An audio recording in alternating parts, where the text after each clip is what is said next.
From, I don't know what language this is, ham something. Huh. uh, hey Dave, how's it going? Just replay that podcast you did with Abel 2 years ago, I Oh, think, and came across the water retention you had on the 1,000 calorie diet. I'm getting into the same with a 1,300-ish cut where weight was going down and then turned up slightly and stalled for a few days. Luckily, I've got a Withings BIA scale that shows fat mass consistently going lower like clockwork. So that's great for sanity, considering the deficit is almost 2,000 a day. Just quick note here, I would be shocked if it was actually 2,000 a day. I'm sure your body's probably adapted quite a bit and it's not 2,000 a day. Just wondering how long did the weight stall and anything you did besides waiting it out for the whoosh. For reference, I'm almost down to 10% body fat at 10.3 scale measured, maybe tap on 2-3% over that based on my experience. Cool.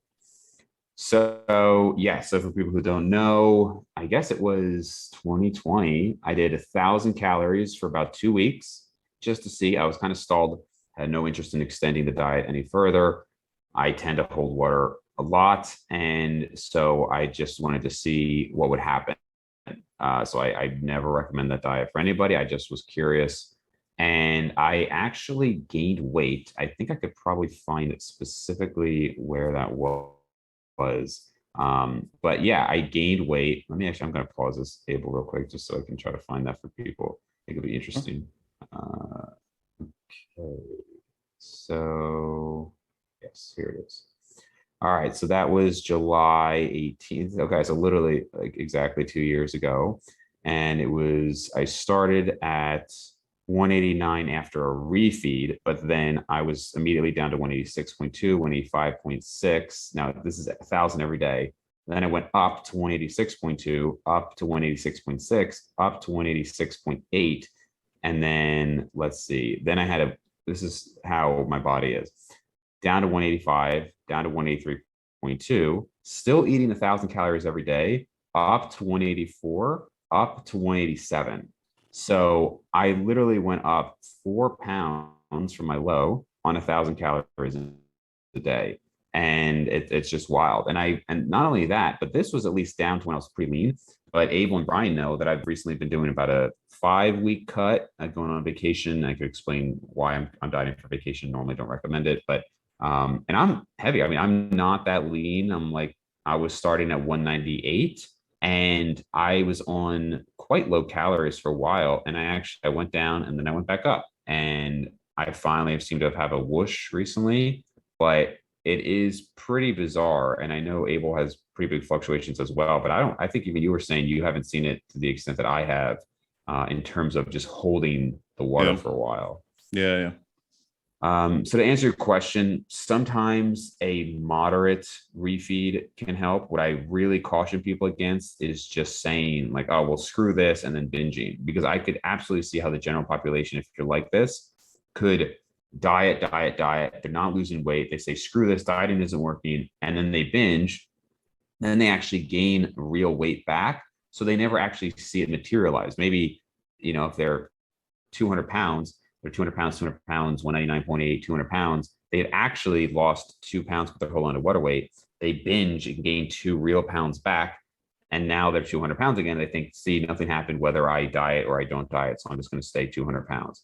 And that is obviously very flawed. And people often just don't wait long enough. I remember a girl on a forum, this is back when I was like 15 years old, and she was pretty overweight, telling us how she couldn't lose weight on 500 calories a day. And it's like, even back then, it's like, I'm 1,000% sure you're wrong. Like, if you are a human and you're an overweight, she was going to the gym all the time, you're not consistently eating 500 calories a day and not losing weight. It's just not happening. You probably did it for a couple of days and then you binged or you didn't track properly or something, right? But even if I said 1,000 calories, maybe, but 500, no, it's just not happening. And so, I don't know, maybe there's some sedentary, super hypothyroid person out there where that would be the case, but 99.99% of the population is just not going to sustain on that level. So Yeah. I would just wait it out unless now it can be tough if you have a show or a photo shoot or a specific date. Like for me, I wanted to hit a certain weight by next Friday. Now, because I've had the whoosh, I've already hit that. But it can be very frustrating if it's not happening. in which case I would say if you really just want to see the weight loss, you can, I would say, take 2 days at maintenance, make sure you're sleeping well, maybe even don't work out because again, there's going to be more stress there and more inflammation, and see if the water weight comes up, drink a lot of water. But otherwise, I just wouldn't worry about it because you just have to trust that it's happening. Now, again, in my case, I was eating 2,000 calories more recently, not losing weight. I know as an active 195-pound male, 2,000 calories is a deficit. So I can trust the process. But if I was eating 2,600 and not losing weight, I would not be able to just mentally trust the process because that very well may not have been an actual deficit for me. So this applies if you know you're in a deficit. Yeah. Yeah. And by the way, like, whatever, I won't add anything because we will go on long enough as it is. Okay. It doesn't show you anything timing wise, right, with the recording? No, but I don't even know how long because we came over here. Let's see. I can see when I sent myself the. Yeah. You sent it at 10:03, so we should be probably right around there. So I don't know. I mean, hopefully it doesn't, because then that would mean that your $15 a month is enough. If they're wanting more than $50 a month, that's fucking insane. Yeah. Ridiculous. All right. So, okay, that's a good one. So from Nofel or Nofel, hey Dave, hope you're doing well as always. Just wanted to ask a question if you wouldn't mind answering it for me. We know from the existing literature that performing 6 to 8 sets per muscle per session is optimal. Going back to the earlier question. And if you want to do more, you should use frequency to spread out volume throughout multiple sessions. But is there an optimal number of sets for an exercise in a session? For example, if I'm doing bench press and I'm aiming for 6 to 8 sets, how many sets of bench press should I do? I think you meant if I'm doing chest for 6 to 8 sets. But anyway, do you think there is any benefit in, let's say, doing 2 sets per exercise? You can train at higher RPEs, like 7 to 9, while keeping intensity high and not fatigue as much by doing many sets, which could possibly lead to better strength gains, I assume, and instead doing more volume by performing other chest exercises that might be beneficial for overall chest hypertrophy and strength gains. What you got, Abel? So I think I don't even know the last time I recommended anyone to do more than 5 sets or more than 4 sets for an exercise. And my sweet spot is 3. And that's actually been something that's been very consistent for me for years and years. I actually like 2 quite a bit. Like 2 can work really well. And that can be either if you're doing like really high frequency and that's all you do for that muscle group in that session, or it can be if you do like 6 sets and you do 2 on this one, 4 on the other one. I like 2 is nice because like you still get a bit of that. You get into the groove of things nicely in at least 1 set, and then you do another one.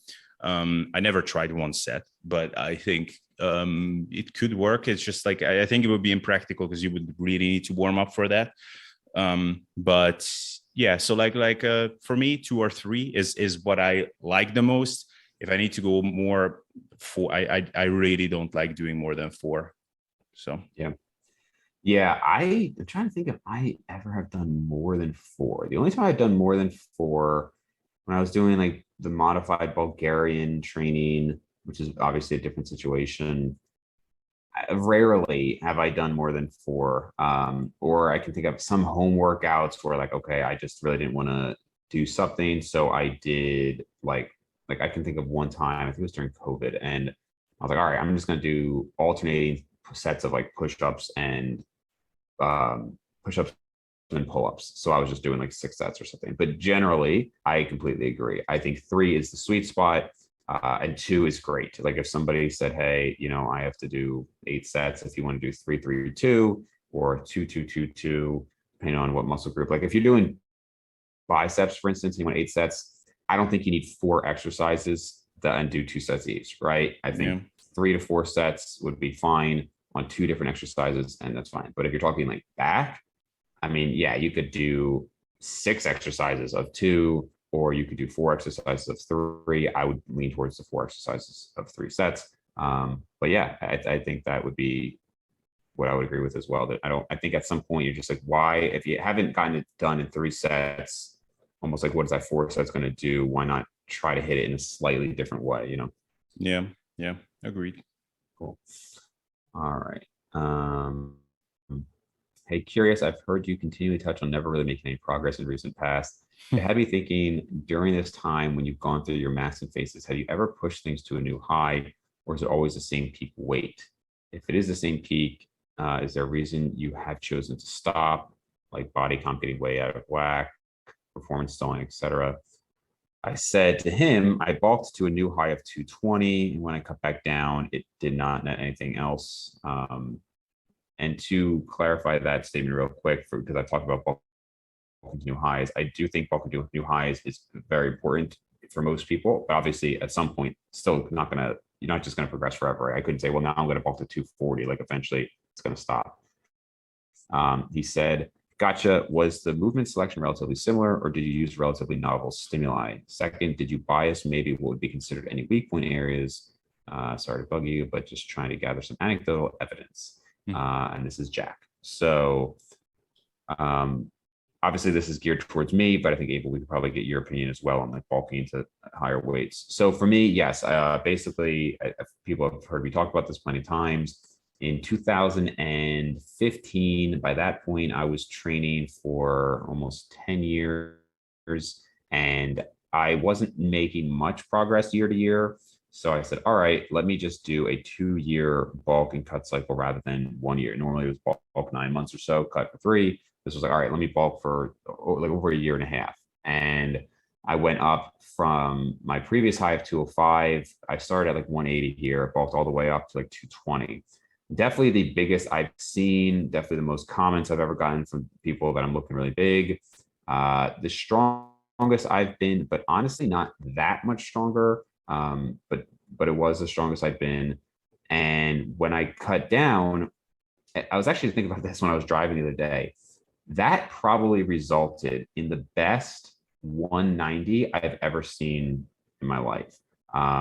Because I think I was retaining quite a bit and was holding on to the most ever. And I remember specifically cutting down. So now it's 2017 summer and I had hit 192 and then I had to take a layoff for surgery. And from then I just felt like I never got back to that ideal point that I was. And by the time I cut down again, I was leaner than I had ever been, but I had also lost size, meaning I just pushed the cut further than my previous cuts. But I had definitely started to lose more size. And so I do recommend it for people, but at some point it's not going to net anything. Now to the question of did I work on specific weak points? I was mostly just trying to put on as much size as possible. So it's not like I was doing all these specialization routines to try to bring up one body part or anything like that. In terms of novel stimuli, I'm not a huge believer in novelty just for the sake of novelty, but I will say I was using a wide variety of exercises. Like it wasn't like I was, okay, I'm just trying to do bench specialization. Like I was trying to attack it from different angles and different methodologies, higher frequency throughout that time. I was basically doing everything I could with that weight gain so that I wouldn't waste it. And like I said, I mean, that's when my arms were 17 and a half inches cold. It was like a fun time and I hit some lifetime PRs, which was pretty cool, but I wouldn't personally do it again at this point in my life. Yeah. And as you were speaking, I thought back to this thing that I said to Brian as well on one of our recent back and forths. But I think that, yes, so as we touched on it earlier, going up to higher body weights than where you were before is important. And I can definitely say for myself that intentionally or not, but that's always when my kind of growth spurts happened muscle wise. And I also think that if some, especially for more advanced people, if they want to push things to a new high muscle wise, it's not just that, but I also think that there's something to be said for keeping kind of maybe like your annual average, or not annual average, but like keeping your kind of the low end of this like cut and bulk range a bit higher as well. So I think, like, let's say there is a guy out there, he's 80 kilos when he's like beach lean, 90 kilos when he is not beach lean, but still okay. So, okay, like this time I'm going to be bulking up for 92 or 95 kilos. I think after you're done with that, I don't think you should be going down all the way to 80. Like, I think maybe go down to like 87 or 85 or something. And next time, maybe even push a little bit past where you were before. Maybe it would be enough to just go back there again. But I think to give yourself the best chances, maybe push past that. And so like just spend more time at this higher altitude, basically, in terms of like the lower end and the higher end of your cut and bulk ranges. And I think once you have done that for like a long time, and the longer the better probably, then you do like a bigger cut and go down to a lower body fat percentage. So is it probably like that's what, again, my best guess. Like if I got like Dave Maconi now, like, okay, do whatever you want with this person, and this is what you should know about his history, probably that's the thing I would change. Would you agree with that? Like if you could like replicate that experiment with the mega bulk, would you change that about it? Or You're saying, would I have the cuts but not go down all the way?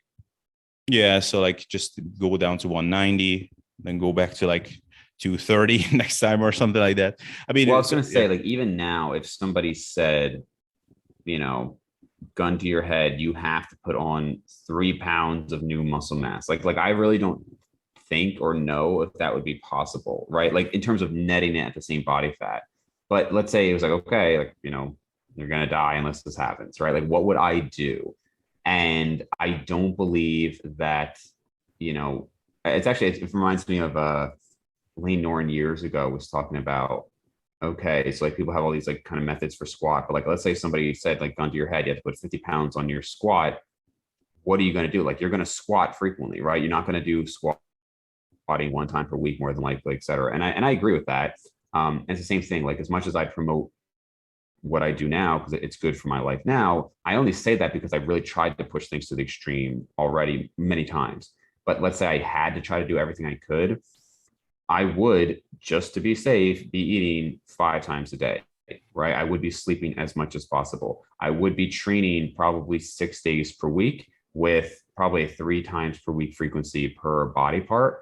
And I would absolutely be pushing things up to the heaviest I'd ever been. I probably just say, you know what, I'm going to be fat and I'm going to bulk up to 230, maybe even 235. I'm going to make myself uncomfortable and I'm going to live, eat, just sleep, breathe bodybuilding, right? And that's what I would do. And I don't know if that would net anything, really. After so much time, would that do anything? I presumably would become the strongest I've ever been in my life just due to the increased weight. But would that net me anything on the way down? I don't know. I mean, very few people, because you have to think, I mean, at that point, I'd be 25+% body fat, right? So very few people actually recommend doing that these days. There's a reason Alberto Nunez is not bulking up to 260, right? Because he had previously been 250. But if I had to try to do it all out, that is what I would do. And a bunch of trim. Yeah, but if like which one is more important? Arguably the calories, right? Drugs are not anabolic. Food is anabolic. I heard that from a smart person. All right. Anything else or good for the next one? Good for the next one. All right. So we have two more. One is the guy wanted to estimate body fat. So I'll send you the pics, Abel. And then one is a little bit more completely geared towards me. So I'll do this one quickly. Sorry to spam the inbox. I've always been wondering your thoughts on the following. So I hope you don't mind me asking. Dental school is no joke. If you could do it all again now with the benefit of hindsight, how would you structure your training in a week? I'm taking my accounting courses at the moment, was wondering whether it'd be worth it to try to be in the gym 6 times a week. Your perspective is very welcome. Due to having a real and highly respectable job outside of YouTube. So honestly, I would not train almost anything that I did. So, and I'm not saying everybody could do this, but I did well in dental school while having a job. I worked at the gym, so that made it convenient. So I worked at the gym probably 10 hours a week. I would try to often time it where I would just work right after working out or vice versa. I still slept 7 to 8 hours every night. I was still social. And again, I think that can be very individual. Like I know some people who were constantly stressed out, who said they had no time to work, obviously, or work out even, which I think is maybe a little bit of BS. But I was working out 4 times a week. And I don't really see a benefit to 5 times a week for most people. I got in plenty of volume. I did fortitude training during that time. I had done plenty of 4-day routines and even some 3-day routines, depending on, how busy I was. Obviously, if I had, there were always exams. So it's not like it's a little different than college, which like there's midterms and then there's finals. There were just constantly exams all the time. So I just made it work. I don't think if you, again, I don't know how hard this accounting degree would be, but I don't think you would need to do 6 times a week. Honestly, unless somebody has a very specific goal, like a powerlifting meet coming up or something like that, or they just really love training and have a ton of time, I almost never design 6-day per week routines. I think for most people, you can get in sufficient volume. And now I know Abel, I can see facial expression a little bit. I think you do. Your routines are also shorter. So if you like that, I think it's fine. But I'm saying if somebody's really crunched for time, even if even if let's say there's a net 6 hours in the gym per week, if you're going to the gym 6 times a week and doing it for 1 hour versus 4 times a week and doing it for an hour and a half each time, your net time just going to and from the gym and the whole process of having a pre-workout shake or whatever you're having, and then showering again, et cetera, is going to be more with higher frequency. So in that case, I would rather just cram more into 3 or 4 days per week. If time is an issue for you, you've got kids, whatever, I like to do a little bit longer sessions, nothing beyond a 2-hour session, then it really starts to drag. But maybe an hour and a half session with fewer days per week total. Yeah, and by the way, it's worth doing the math on this for yourself. It's actually quite fun. Or maybe it's just me, like I just like playing around with spreadsheets and calculators and shit like that. But it's fun to add up, like, okay, in which case would I save more time? And also I completely agree, like the travel time, that's the real time suck for most people. It's not the workout itself, because I actually observe this, like, okay, so like when do I leave to the gym and when do I come back? And then when do I get back to doing something productive or just like real world mode?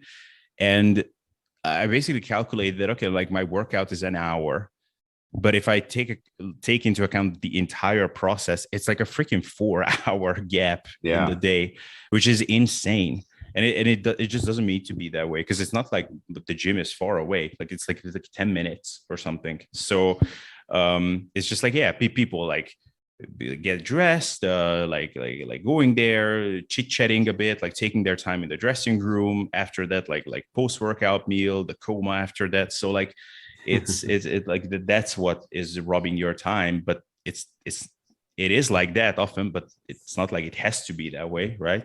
So play around with it. Yeah, I remember in college, it was like we go to the gym at 10 or 11. And again, it's, as you said, it doesn't have to be this way, but we would get up and we get up at like 8. And there was 4 or 5 of us in the dorm. And we would just kind of be like hanging out. It's like, are you really going to do that much work at 9 a.m. on a Saturday? So we just kind of be like talking and whatever. And then we'd have our pre-workout. Then we'd walk to the gym, which was only like a 5-10 minute walk, probably 5. Go to the gym. We're there for an hour and a half. Then we go to the dining hall. So now we're at the dining hall and it's like 12:30. And then we're at the dining hall until 1:15, whatever. We get back to the dorm at 1:30, 2 o'clock, or showering. It's like 3 o'clock by the time you do anything. And the actual workout was an hour and a half. Now, again, obviously it doesn't have to be that way. If I have kids and a family, I'm going to be like, okay, I'm going to have a home gym. Here's my hour and that's it. But it can take up a lot of time. Even like yesterday and today, I have to have a podcast. So I get up, how much am I really doing? Like, this is quote unquote productive, right? But it's not like real work. And then I'm going to go to the gym after this. It's going to be 2 o'clock or later before I'm like, all right, I could do, quote unquote real work. So for something like that, I do say try to condense it, unless you just are really efficient with your time. Like, okay, I get up, I just run to my car, I go, I don't talk to anybody, and I come home. But to me, 3 days a week should be fine if you're in like a really crunch time. Agreed. So, all right. So we're definitely towards the end here. And so this is going to be on your channel, Abel. So I just sent you the pics if you want to post them up or anything, or maybe, I don't know if this guy wants them posted, but it's all blanked out anyway. Oh, okay. So I'll just read the question. I was wondering if you guys could help me. I'm trying to decide whether I should bulk or cut. So this would definitely go into our whole bulk and cut series.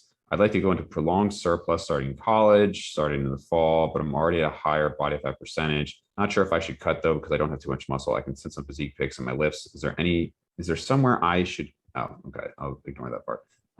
Damn, look at those erectors, God damn it. Or is that more? So I definitely don't think you're at a higher body fat percentage. I mean, you're not lean, but I mean, you look like a normal college freshman. So you probably got more muscle mass than a normal college freshman. Good shape. I think back to my freshman year of like who, like I can remember like girls on like the freshman floor saying like this guy had a good physique or whatever. And I think back and they were like, I don't know, 5'10", 170 or something, like just like how your perspective changes with age, obviously. So if I'm trying to remember what being a freshman was like, I think you've got a pretty good physique for only being like 18 or whatever. As far as if you should bulk or cut, I would just go into a slow and steady surplus right now. Like you're definitely not. And again, I try to be realistic. You'll have some people be like, oh, like who cares what people think? Just bulk, get huge. It's like, man, nobody wants to be 25% body fat in college. But you're probably, I don't know, like everybody's always 15%, right? So I think, you're not, you probably are around there, mid-teens, I'll say.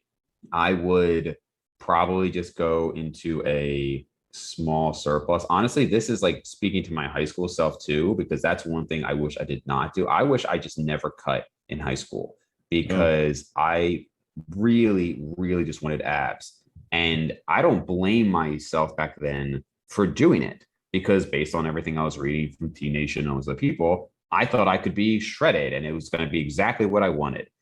But hindsight, knowing that just was not possible for me at the time without just looking completely anorexic, what I would have told myself back then is literally do not cut at all. Be in a small surplus. You're going to be 14 to 18 years old. So you're going through all this puberty. You got the hormones for it. Just slowly gain. It's not going to be as fast as you want, but just accept that and enjoy life. Like I was way too rigid in high school. I lost out on a lot of social opportunities. I was dieting and like starving at a time that I should have been growing. It was absolutely ridiculous. So I would not do that. But even in college, I would say for this guy, man, like I understand people want to get lean and you're probably going to be around some people that have these crazy physiques and, because obviously people take steroids in college. Some people have great genetics. Some athletes just look amazing. But at this level, there's just no reason you need to be that much leaner. And I would slowly just go up in weight over time and get a really good base going. And even if to touch on the whole dating in college and girls and female attention, some people will say girls don't care about your physique at all. And like, who cares about that? And I frankly think that's completely BS. Women absolutely do care about a good body. Sure, there are plenty of examples. The threshold is lower too. Right. Like I can think of plenty of guys I knew who did very well and they looked like trash. So there's many other things that factor in, of course, but I can tell you from personal experience, I can tell you from friends' experience that as you gain muscle, you tend to get more and more female attention. But I don't really notice it too much with getting leaner and leaner. And so like if you're this guy and you're single and you just want a college experience, I don't think you're going to really get much of a benefit from getting even leaner than this. But I do think you'll have a benefit from just gaining size. So that's my 2 cents. I would say slow, steady surplus for a while until you start getting closer to 18 to 20%, and then you could reevaluate. Yeah. I just like looked at this guy's physique and I just started smiling because I think this is, I could be wrong, but this is, I think, typically the kind of guy that would write to me on Instagram and ask me, like, should I cut or bulk? And I would say, like, I would gain if I were you. It's like, but I'm already not liking my physique. And they was like, then do whatever the fuck you want, god damn it. Then why are Yeah. you asking me? No, Yeah. but I think I can echo everything you said. And I don't know, how old is this guy? Because like he looks very young. I mean, I don't see his face, but When he started freshman in college, it was probably 18. 18. Because he has like a very like I would have thought that he's younger because his skin is just so clear, but I don't know. But so yeah, I think and this is actually pretty easy for me because like in some cases I can honestly understand why this guy's in a limbo because it's sort of like it's not good no matter which way he goes. But like in this case, he has good shape and good bone structure as well from what I'm seeing. And but it's just so clear to see that if he diets down, like he will be very, very skinny. And Mhm. I would say that if we show this to most people, I can guarantee you if we show this to most women, they would say he's a bit skinny. Like how would you describe this guy's physique? A bit too skinny. That's what most of them would say. I would be pretty sure of that. And you can gain quite a bit. And but this might be the kind of guy that I would say the periodic mini cuts might be viable because I mean, but maybe I'm just predicting falsely that he would be uneasy with the gaining idea. But I think like he could throw one in like every 2 months for just like a week and could slow down the fat accumulation process, but it's not necessary. But if he wants, he can do it. So yeah. Yeah. Yeah. I mean, I wouldn't say, again, if you're talking to our population, sure, they'd say he's skinny. I don't think if you show this picture to 18-year-olds, they'd be like, just because I don't want this guy to feel like he's made no progress or anything. Like, I don't think he No, he looks has a that good physique. skinny for an 18-year-old. I think this is probably your standard senior in high school who's been lifting for like 2 years or something. You know what I mean? He's got some muscle mass. But again, I would not, I think I agree with you, Abel. If this guy was like, okay, I want to get to a legit 8%, I think you're going to be able to take some really nice pumped up pictures. But in person, I do think you're going to get too skinny. And I don't remember if he mentioned his height. I don't think he did. But obviously, the taller you are, the more likely you are to look lanky as well. And Yeah. oh, there's actually some more pictures I missed. Oh.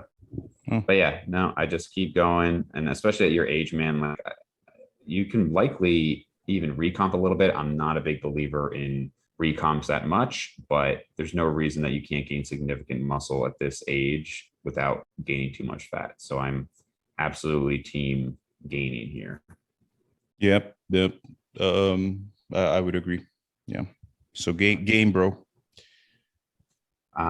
So that's probably it. I guess, do you want to touch at all on so I guess we're, by the way past the 40-minute mark. So I guess your level of Zoom is Yeah. enough, Yeah. which means I'm going to have to freaking start paying for Zoom now. Yeah. So on the refeed and dieting topic. So I guess Yeah. I'll just mention, so Abel and I have had a number of discussions on refeeds recently, or not recently, really in the last 2 years. And I said that that's one of the areas that I've kind of changed my mind on a bit. It's something that I used to just always implement refeeds and figured everybody should. And it's something that now I see more and more people are fine without it until maybe like a later stage. But I was also going to just mention how, like, so I have this vacation I kind of alluded to earlier. I'm dieting for vacation, and I'm going on a cruise. And normally I would say do not diet for a vacation because if anything, you're just going to get hungrier and gain more fat than you would have, right? So maybe you diet and you lose 5 pounds of fat before the vacation, but you gain 4 pounds of fat on the vacation versus if you didn't diet at all, maybe you only would have gained 1 or 2 pounds of fat on the vacation. Now, in net, you're still less, which is actually why I'm doing it. So I was mentioning to Abel and Brian, I've actually was getting to the point that I had almost no appetite. And I think it's kind of like if you think of Thanksgiving, right? There's food, there's family, etc. But I guess you guys don't have Thanksgiving over there, Abel. But you know, it's a big food oriented day. And I think most people would agree. If you're going into Thanksgiving, you wouldn't have a huge breakfast that morning and then go into the meal full. Like there is absolutely an enjoyment to the food aspect of it. And in the same way, to me, I haven't binged, quote unquote, in I don't know. I mean, really, it's just not something I do. Even when I think had a less healthy relationship with food, I never, it was always planned. It was almost always planned, right? It wasn't like when I think of, I mean, even by definition, binging is like an uncontrolled, you just can't stop yourself from eating. And thankfully, I've never run into that. But I definitely had periods where I would say, okay, I'm justifying cheat days and things like that. But that's not how it is for me on vacations. It's literally just like, no, this is a big part of the enjoyment of an all-inclusive resort or a cruise or a trip to Italy. Like, what are you going to not eat like all the different delicacies they have? So for me, I was just getting to the point that I was full most of the time and not even enjoying my regular meals. So I'm like, all right, I'm just going to lose 5 pounds, get some appetite back, and I will absolutely gain fat on this trip. But again, I'm losing 4 or 5 pounds beforehand. I'll gain some back and I'll just net where I was. I haven't lost any strength. I haven't lost really noticeable size. So that's one of the rare situations where it's like it's actually going to improve the enjoyment of my vacation. But generally speaking, I don't recommend people do like a serious cut before a vacation because I think it can lead to more problems. Um, so okay, but this is then not refeeds. So It's just the yeah, no, that psychology was of. just well, that was just me more commenting because I made that comment earlier about I might mention why I was dieting for a vacation. Mhm. But in terms of refeeds, yeah. So I think it's interesting how we all kind of seem to agree that with refeeds, it seems most of us now kind of like the idea of this auto-regulated refeed where you're not saying, okay, every fourth day I'm going to eat X number of calories, but and that plenty of people do that. I think that's fine. That's what I did for many years. But what I have kind of started to do more and of enjoying is, all right, I'm just in dieting mode. And when I get either like too hungry, there's a weight stall, or even I drop too much weight. Like this is why when I have clients dieting, I have them do very frequent weigh-ins with me because I want to be able to adjust as needed. There's something that precipitates the need for a refeed, and then we go from there. But it's not a blanket, this many calories every blank days per week. Mm-hmm. Yeah, and I think that's pretty much where we meet on this, because with that, I'm completely on board that would make any diet better, and really like my best. Like this spring, I did a cut. I was not tracking macros, but I was like just trying to eat as little as I could based on my appetite and kind of like psychology that day. And it went well. I got it done pretty fast, and I had some auto-regulated kind of social meals, and honestly, that like the whole thing was just so. I didn't even talk about it because like it wasn't even really a blip on my radar. It just went super smoothly and wasn't really struggling, wasn't overthinking the diet at all, and honestly, I was just very happy with the whole process. So happy, in fact, that I wasn't even that happy because I just didn't think about it. Yeah, right, Um, right. and before that, like I did cuts, most like I just started, and then like no cheating, no deviation, and they went okay, but I was quite burnt out by the end. And I so like honestly, with most refeed like strategies that I tried, usually I ended up stopping them on the day that I planned them out, because just the sheer amount of overthinking that I just did on the very first day. Like I remember just like walking somewhere. I just couldn't resist like pulling out my phone and recalculating the setup of the whole diet. So like this many high days and this many calories. And then, oh my God, and only this many calories on the low days. Holy shit. It would Really. just drive me insane. So for me, even from that standpoint, it just wasn't a good fit. But I think really the auto-regulation aspect and just simply allowing yourself to eat more when there's a clear sign from your body that you need this. Honestly, I think that's like, how could that be a bad idea unless you have like a like at crunch time, like you have a deadline that's really approaching. And I think personally, like the reason why refeeds worked really well for some people and just not that well for others, it probably is because of that. Like some people just kind of like stumbled onto the approach where they would have the refeeds when they actually needed them, probably. And for other people, it just kind of broke their momentum. They would like put it in when everything was going well, no hunger issues really like psychologically like dialed in, then put in a refeed, which breaks the momentum. Then it might be a bit harder to get back on track for some people. And then those people concluded that like, well, there is no benefit to refeeds. And I think I said this yesterday in some voice notes. I don't know if you heard it, but like it's one of those things, just like with deloads, with training, also just kind of calorie tracking itself to a lesser extent, that we are trying to apply something like very precise onto something which we cannot even measure. So like we cannot predict accurately like when you would most benefit from a refeed, because we just don't have the tools for that. But how you feel is actually a pretty good indication of that. So yeah, auto regulation for the win. Yeah, which like I said, it makes it tough if you're doing this yourself and you haven't gone through that process before. So sign up for coaching with Abel and I. Links down below. Exactly. And Dave, if unless I'm mistaken, you have a crazy offer for people and some big discounts. Just kidding. Oh yeah, 4 years of coaching for the price of one.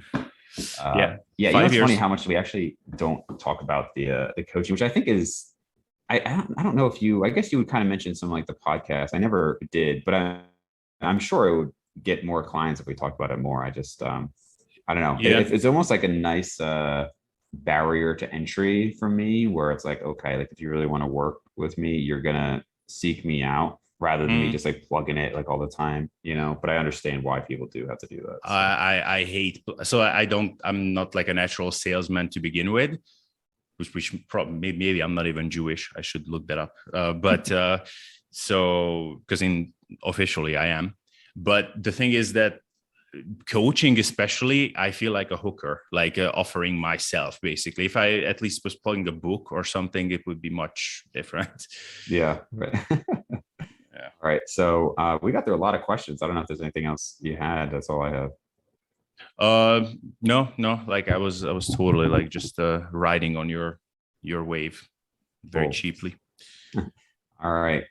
So I guess this is going to be part 2. So guys, check out part 1 on my channel and my Instagram, Dave_Maconi. Brains and Gains is the YouTube channel, Brains and Gains podcast, actually, and then brainsandgainspodcast.com. Yep. Oh yeah, and SSD Abel on YouTube and on the internet, and Abel Fit stuff for this week still on Instagram. All right, man.